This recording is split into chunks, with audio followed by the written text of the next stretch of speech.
Hey guys, today I'm not really reading Harry Potter and I'm not reading Peter Pan. I'm reading this Harry Potter and the Philosopher's Stone. And the next one I'll read The Secret Life of Pets. And the last for Your Little Princess, Frozen. And if you want to follow these stories, you can subscribe or maybe leave a link down below if you want to check out these books. And see, they're from Asia Books, or you can buy it in America for some shops or something. And this one is really expensive. See, and you can see for the age 7 to 12. This is for adults as well. If you want to read it, there's only pictures. No, there's no pictures. See, there's no pictures. So, yeah, let's get on to it. J.K. Rowling, Harry Potter. This is for Jessica, who loves stories, for Annie, who loved them too, and for Dee, who heard this one first. See, Chapter 1, The Boy Who Lived. Mr. and Mrs. Dursley of number 4 Privet Drive were proud to say that they were perfectly normal. Thank you very much. They were the last people you expect to be involved in anything strange or mysterious, because they just didn't hold with such nonsense. Mr. Dursley was the director of a firm called Grunnings, which made drills. He was a big beefy man with hardly any neck, although he did have a very large mustache. You really imagine that. Miss Dursley was a thin and blonde and had nearly twice the usual amount of neck, which came in very useful as she spent so much of her time craning over garden fences, spying on the neighbors. That's really creepy, spying on the neighbors. The Dursleys had a small son called Durley, and in their opinion, there was no finer boy anywhere. The Dursleys had everything they wanted, but they also had a secret. And their greatest fear was that somebody would discover it. They didn't think they could bear it if anyone found out that the Potters, Mrs. Potter, was Mrs. Dursley's sister. But they hadn't met for several years. In fact, Mrs. Dursley pretended she didn't have a sister, because her sister and her good-for-nothing husband were as un-Durleyish as it was possible to be. The Durleys shuddered to think what the neighbors would say if the Potters arrived in the streets. The Dursley knew that the Potters had a small son too, but they had never seen him. This was another good reason for keeping the Potters away. They didn't want Durley mixing with a child like that.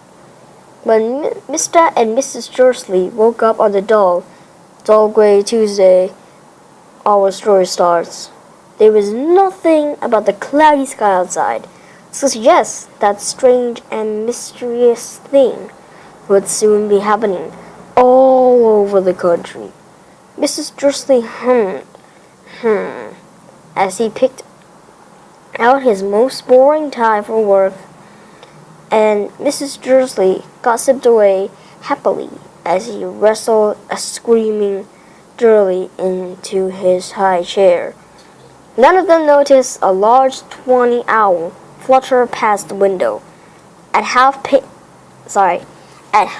past 8, Mr. Dursley picked up his briefcase, pecked Mrs. Dursley on the cheek, and tried to kiss Dursley goodbye, but missed, because Dursley was now having a tantrum and throwing his cereal at the wall.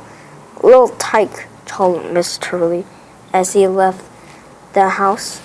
He got into his car and backed out of Numbers 4 Drive. Forest Drive. It was on the corner of the street, and he noticed the first sign of something particular, a cat reading a map.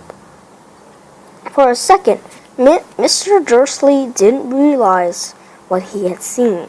Then he jerked his head around to look again. There was a tabby cat standing on the corner of Private Drive, but there wasn't a map in sight. What could he have been thinking of? It must have been a trick of the light. Mr. Dursley blinked and stared at the cat. It stared back. As Mr. Dursley drove around the corner and up the road, he watched the cat in his mirror. It was now reading the sign that said, Private Drive, no looking at the sign. Cats couldn't read maps or signs. Mr. Dursley gave him a little shake and put the cat out of his mind as he drove towards town. He thought of nothing except a large order of drills he was hoping to get that day. But on the edge of towns, drills were driven out of his mind by something else. As he sat in the usual morning traffic jam, he couldn't help noticing that there seemed to be a lot of strangely dressed people about. People in cloaks. Mr. Dursley couldn't bear people who dressed in funny clothes. The gets-up you saw on young people. He supposed this was some stupid new fashion. He drummed his finger on the steering wheel, and his eye fell on a huddle of these weirdos standing quite close by. They were whispering excitedly together. Mr. Dursley was enraged to see that a couple of them weren't young at all. Why that man had to be older than he was, wearing an emerald green cloak. It's not real emerald, it's fake. Because who would find real emerald and put it in a cloak? See. The nerve of him. But then it struck Mr. Dursley that this was probably some silly stunt. These people were obviously collecting for something. Yes, that would be it. The traffic moved on, and a few minutes later, Mr. Dursley arrived in the Gwennings car park. His mind back on the drills. Mr. Dursley always sat with his back to the window in his office on the 9th floor.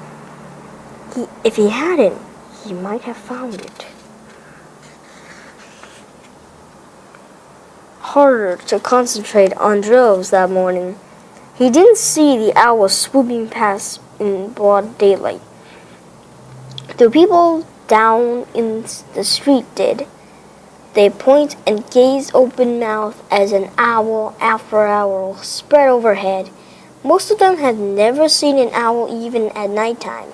Mr. Dursley, however, had a perfectly normal, owl-free morning. He yelled at 5 different people.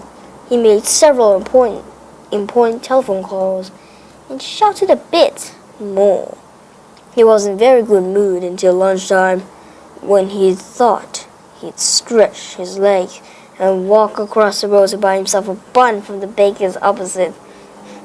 He'd forgotten all about the people in cloaks until he passed a group of them next to the baker's. He eyed them angrily as he passed. He didn't know why, but they made him uneasy. This thought were whispering excitedly too, and he couldn't see a single collecting tin.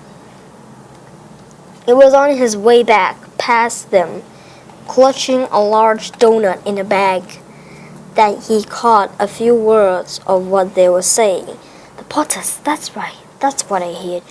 Yes, the sun, Harry. Mr. Dursley stopped dead. Fear flooded him. He looked back at the whispers as if he wanted to say something to them, but thought better of it. He dashed back across the road, hurried up to his office, snapped at his secretary not to disturb him. see aside his telephone and had almost finished dialing someone. Sorry, almost finished Is this stalling? Oh, had almost finished stalling his home number when he changed his mind. He put the receiver back down and he stroked his mustache, thinking, No, he was being stupid. Potter wasn't such an unusual name. He was sure there were lots of people called Potter who had a son called Harry. Come to think of it, he wasn't even sure his nephew was called Harry. He'd never seen the boy. It must have been Harvey or Harold. There was no point in worrying Mrs. Dursley. She always got so upset at any mention of her sister. He didn't blame her if he'd had a sister like that. But all the same, those people in cloaks, he found it a lot harder to concentrate on drills that afternoon. And when he left the building at 5 o'clock, he was so worried that he walked straight into someone just outside the door. Sorry.